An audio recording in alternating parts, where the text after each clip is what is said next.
শ্রীরামকৃষ্ণ একা আসেননি, চিহ্নিত ব্যক্তিদের সঙ্গে এনেছিলেন। তিনি নিজে যেমন অসাধারণ, এরাও তেমনই অসাধারণ। সবাই এক ছাঁচে ঢালা, আপাত দৃষ্টিতে অনেক অমিল, কিন্তু চারিত্রিক বৈশিষ্ট্যে এক। সবারই এক লক্ষ্য, এক পথ। সবাই যেন শ্রীরামকৃষ্ণকেই খুঁজছিলেন। শেষে অপ্রত্যাশিত যোগাযোগের ফলে তাঁর সান্নিধ্যে এসে উপস্থিত হলেন সামান্য সময়ের ব্যবধানে, আর শ্রীরামকৃষ্ণও যেন তাঁদের অপেক্ষায় ছিলেন। শ্রীরামকৃষ্ণ সংঘ বলে যা আজ বিশ্ববিখ্যাত, তা বীজাকারে রূপ গ্রহণ করে এসব অন্তরঙ্গ ভক্তদের নিয়ে। শ্রীরামকৃষ্ণ এদের ভাবী জীবনের জন্যে তৈরি করতে থাকেন।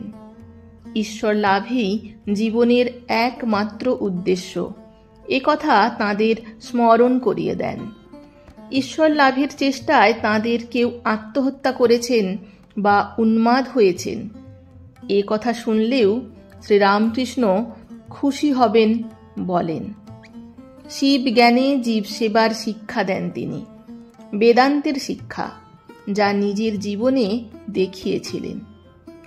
তিনি দেখিয়েছিলেন বনের বেদান্তকে ঘরে আনা যায়, সকল কাজে লাগানো যায়।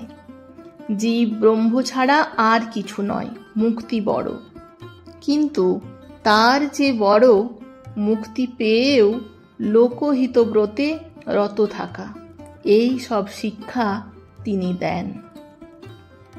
এসব তরুণদের কয়েকজনকে গৈরিক বস্ত্র দেন, ভিক্ষা করতে পাঠান। ভিক্ষা করে আনা অন্ন ভিক্ষান্ন, অতি পবিত্র বলে পরম তৃপ্তির সাথে গ্রহণ করেন। তৃপ্তির সাথে বোধ হয় একটু গর্বও ছিল। গর্ব এই কারণে যে তাঁর শিক্ষাদান সার্থক হয়েছে। ভারতের সনাতন আদর্শ যে ত্যাগ এবং সেবা, তা অম্লান থাকবে তাঁর এই সব অন্তরঙ্গ ভক্তদের মধ্যে তার প্রতিশ্রুতি দেখে। তিনি প্রেম পাথার ছিলেন সত্য, কিন্তু শিক্ষক হিসেবে ছিলেন নির্মম। তিনি চাইতেন তার সন্তানরা লক্ষ্য স্থির থেকে চলবে। শ্রীরামকৃষ্ণ অপূর্ব এক প্রেমের সূত্রে তাদের গেঁথে রেখেছিলেন।